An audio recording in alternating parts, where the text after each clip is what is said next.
नमस्कार, मैं डॉक्टर श्रद्धा वशिष्ठ आपका सबकी शिक्षा में बेहद स्वागत करती हूँ। सबकी शिक्षा के साथ जुड़ चुके हैं 2,50,000 से ज़्यादा परिवार और अपनी हर वीडियो के माध्यम से आपको जानकारी देती हूँ जिससे बच्चों का भविष्य आपके और आपका अपना भविष्य बेहतर हो सके। साथ ही ऐसे विषयों पर भी आपके लिए वीडियो लेकर आती हूँ जो समाज में जागरूकता पैदा करे। और आज के वीडियो के माध्यम से भी आपके लिए लेकर आई हूँ एक बहुत ही महत्वपूर्ण विषय पर जानकारी। हाल ही में सुप्रीम कोर्ट ने एक बहुत ही महत्वपूर्ण एक जजमेंट में कहा है कि पति की मृत्यु के बाद मां का अधिकार होता है कि वह इस बात का निश्चय ले कि बच्चे का जो सरनेम है, जो नाम के पीछे बच्चे का उपनाम लगता है, वह क्या हो। जरूरी नहीं है कि वह अपने मृतक पति का ही सरनेम, मृतक पति का ही उपनाम लगाए। वह अपना उपनाम भी बच्चे के नाम के पीछे पति की मृत्यु के बाद लगा सकती है।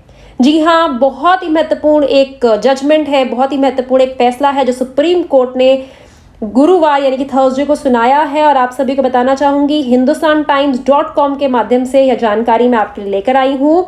सुप्रीम कोर्ट का कहना है कि मदर के पास एब्सोल्यूट राइट यानी कि पूरा अधिकार होता है कि पति की मृत्यु के बाद बच्चे का सरनेम यानी कि बच्चे का उपनाम क्या रखा जाए। तो ऐसे में एक औरत पर जिसके पति की मृत्यु हो चुकी है, दबाव नहीं डाला जा सकता कि बच्चे के ऑफिशियल रिकॉर्ड्स में मृतक पति का ही उपनाम यानी कि सरनेम रखा जाए। साथ ही उसके पास पूरा फ्रीडम है कि वह बच्चे का क्या सरनेम रखना चाहती है, वह उसका फैसला लेगी। अगर माँ, बच्चे की माँ यानी कि एक ऐसी महिला जिसके पति की मृत्यु हो चुकी है, वह दूसरी शादी करती है, तो ऐसे में वह दूसरे पति का उपनाम भी बच्चे को दे सकती है।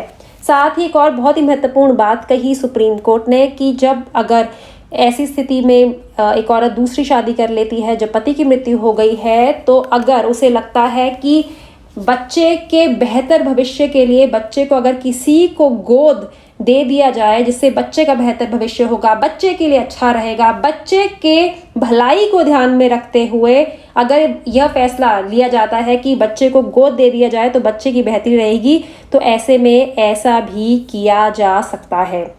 मैं आप सभी को बताना चाहूँगी कि एक मामला था जो कि आंध्र प्रदेश हाई कोर्ट में 2014 में जिसका जजमेंट आया था, जिसमें एक महिला को कहा गया था कि वह अपने पति की मृत्यु के बाद पति का नाम ही बच्चे के ऑफिशियल रिकॉर्ड्स में लिखे।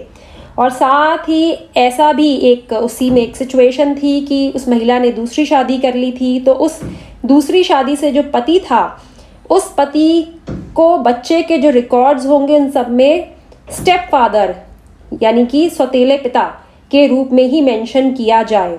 तो हाई कोर्ट ने कहा था ये सब करना है। आंध्र प्रदेश 2014 में जजमेंट लिया गया था, लेकिन इस जजमेंट पर सुप्रीम कोर्ट ने जो गुरुवार को फैसला सुनाया है, कहा है कि ये बहुत ही कहीं ना कहीं माइंडलेस है। इसमें इस जजमेंट को सुनाते हुए बहुत ज़्यादा दिमाग का इस्तेमाल नहीं किया गया, क्रूअल है, कहीं ना कहीं बहुत ही मैं कहूँगी अत्याचार वाला ये जजमेंट है, क्योंकि ऐसे में बच्चे का इंटरेस्ट ध्यान में नहीं रखा गया है। साफ साफ कोर्ट ने कहा कि जब पति की मृत्यु हो गई, पहले पति की मृत्यु हो गई, तो उसके बाद यह माँ ही बच्चे की नेचुरल गार्डियन बन जाती है और माँ डिसाइड करेगी कि बच्चे का सरनेम क्या किया जाए। और दूसरी चीज़ यह भी कहा गया कि जब आप सौतेला पिता या स्टेप फादर बच्चे के डॉक्यूमेंट्स में लगवाते हो, तो ऐसे में कहीं ना कहीं आप बच्चे के सेल्फ स्टीम, बच्चे का जो आत्मविश्वास होता है, आत्मसम्मान होता है,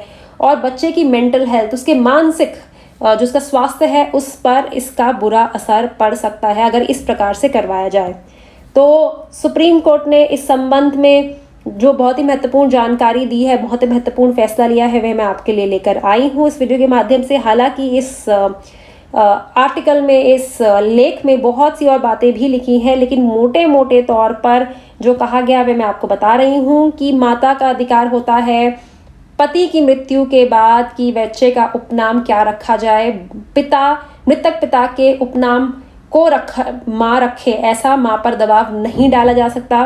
दूसरा, अगर माता आगे जाके शादी कर लेती है दूसरी, तो ऐसे में दूसरे पति का उपनाम बच्चे का रखा जा सकता है। माता का अधिकार है यह कि वह बच्चे के इस इस फैसले में वह बच्चे के संबंध में फैसला ले सके। और साथ ही अगर लगता है माता को कि बच्चे को अगर अडॉप्शन में दे दिया जाए, बच्चे को अगर किसी और को गोद दे दिया जाए जिससे बच्चे की ज़िंदगी बेहतर होगी, लेकिन यहाँ पे जो फैसला लिया जाएगा वो बच्चे की बेहतरी को ध्यान में रख कर लिया जाएगा।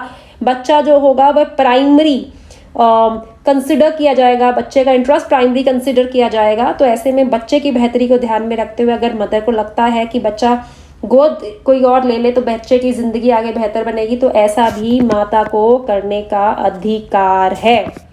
और साथ ही बहुत ही महत्वपूर्ण और एक मैं कहूँगी बहुत ही एक रिवोल्यूशनरी एक जजमेंट है सुप्रीम कोर्ट की तरफ से। और अगर मैं अपनी बात कहना चाहूँ, मैं अपने इस पे अपनी सोच रखना चाहूँ, तो मैं कहूँगी कि सुप्रीम कोर्ट का फैसला बहुत ही अच्छा है, क्योंकि पति की मृत्यु के बाद जब माँ पे सारी जिम्मेवारी है तो फैसले लेने का अधिकार भी माँ को ही मिलना चाहिए। और अगर माता आगे चलकर किसी और से दूसरी शादी करती है और एक नई ज़िंदगी की शुरुआत करती है तो बच्चे को उसके दूसरे पिता का उपनाम मिलना चाहिए। उसमें उनके डॉक्यूमेंट्स में सौतेला पिता या स्टेप फादर लिखना कहीं ना कहीं गलत होता है।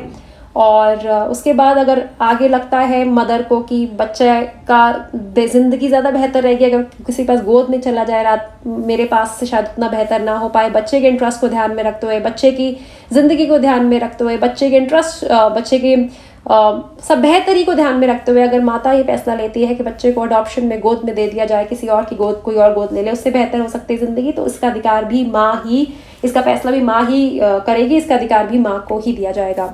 उम्मीद करती हूँ जानकारी से आपको लाभ होगा। जो जानकारी इस लेख में थी वे मैंने आपको दी है। इस संबंध में और मुझे जानकारी पता चली तो वह भी मैं आपके लिए लेकर आऊँगी। अब मुझे डॉक्टर श्रद्धा वशिष्ठ को इजाज़त दीजिए। नमस्कार।